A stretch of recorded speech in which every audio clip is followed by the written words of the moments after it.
오늘 말씀은 욥기 9장 1절에서 10절입니다. 제 9장. 욥이 대답하여 이르되 진실로 내가 이 일이 그런 줄을 알거니와 인생이 어찌 하나님 앞에 의로우랴.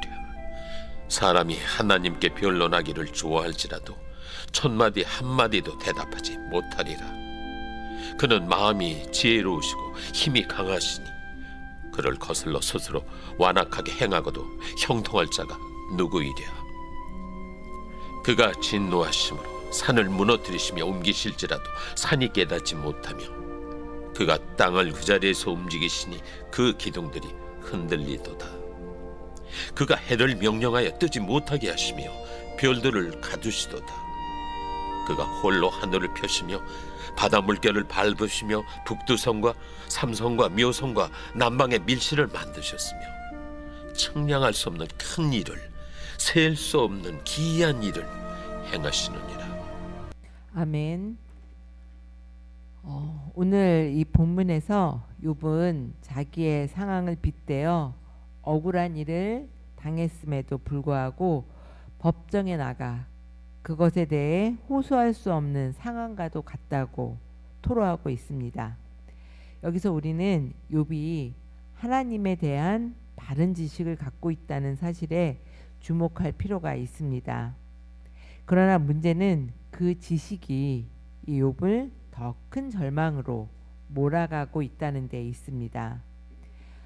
빌닷의 말을 들은 욥은 그의 말에 일견 동의한다라는 표시를 하고 있습니다. 하지만 이를 고지고대로 받아들이고 인정했기 때문에 이렇게 표현한 것입니다.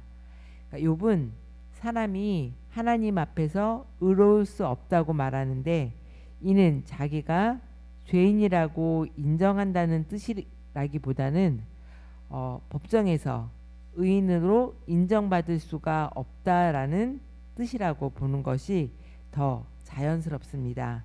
그러니까 마치 가난하여서 교육받지 못한 사람이 억울한 일을 당했을 경우에 그가 법정에 나가 다툼을 벌이더라도 상대방이 법에 대한 해박한 지식을 가졌거나 또는 유능한 변호사를 고용했다면 재판에서 이길 수 없다는 것과 같다는 그런 의미인 것입니다.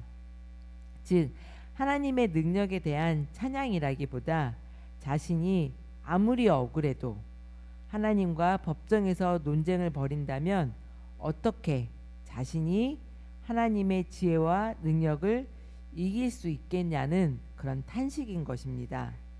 그러니까 결국 빌닷의 하나님은 정의로우시다라는 선포는 욥에게는 하나님은 재판에서 지지 않으신다라는 의미로 받아들여지는 것뿐입니다.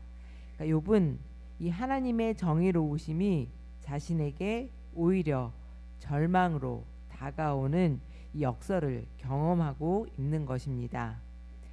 욥의 탄식은 우리가 현실 신앙생활에서 가끔 경험할 수 있는 것입니다.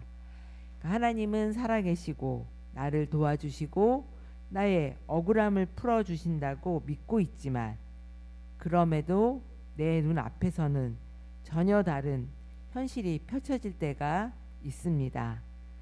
욥기는 우리에게 이런 현실에 대한 공감을 불러일으키고 있습니다.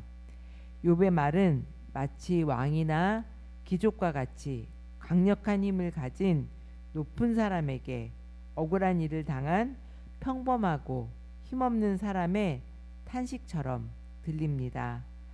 욥은 아무리 생각해봐도 자기는 이런 재앙을 당할 만한 죄를 지은 적이 없습니다. 하지만 이에 대한 억울함을 주장하며 하나님과 다투어봐야 이길 수도 없습니다. 하나님은 누구보다 지혜로우시니 논리로 이길 수도 없고 또 누구보다 강하시니 힘으로 누를 수도 없습니다. 그러니 그 누구도 하나님과 법정 싸움을 벌여서 자기가 의롭다는 판단을 얻을 수 없다는 것입니다. 이후에 이어지는 이 말들은 조금은 또 아이러니합니다. 이는 하나님을 찬양할 때 쓰일 만한 표현들입니다.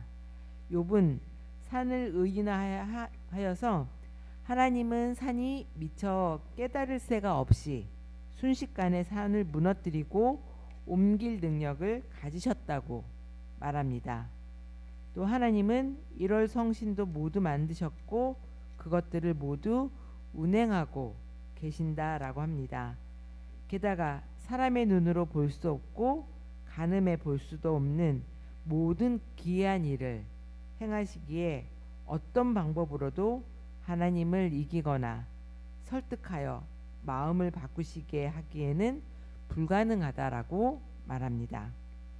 평소에 욥은 이런 표현으로 하나님을 찬양해 왔을 것입니다.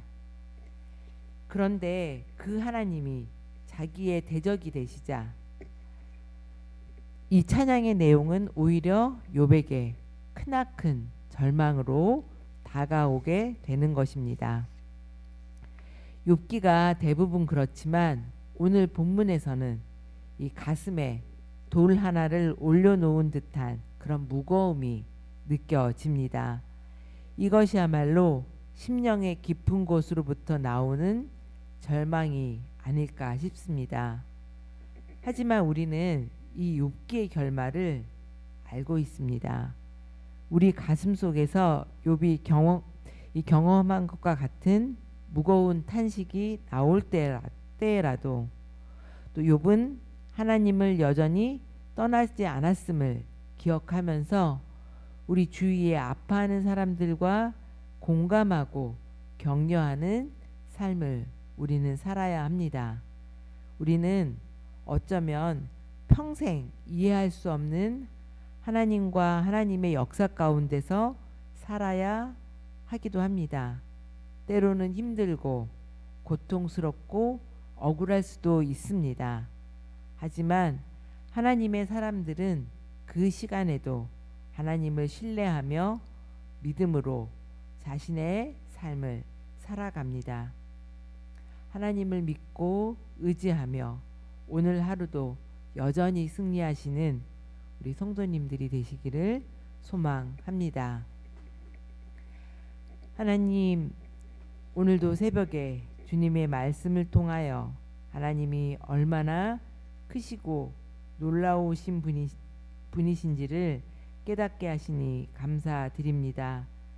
욥의 고백처럼 하나님은 참으로 지혜로우시고 권능이 크신 분이시며 그 누구도 주님 앞에서 다툴 수 없고 주님의 뜻을 막을 수 없음을 고백합니다.